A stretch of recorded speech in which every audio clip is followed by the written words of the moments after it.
Hello guys, may appointment pala yung anak ko. Buhay nanay, minsan mahirap. Kahit di kaya, kinakaya para sa kanila.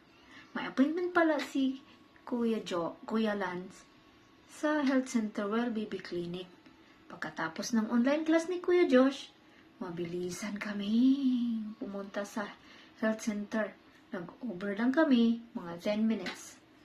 Nandiyan na kami sa health center kasi 1 o'clock yung appointment. Pagkatapos na nag-request si Kuya Josh na magpunta daw kami sa McDonald's. Ayan, doon. Alam niya ang yung location kung saan kami. Straight then, pa left side.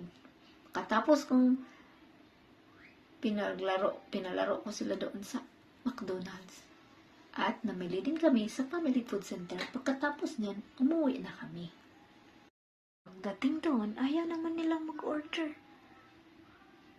Donut daw, kumain na naman sila sa bahay. Kaya di na lang kami nag-order. Tuwang-tuwa yan sila, nakalabas, nakalaro. Thank you for watching. Bye!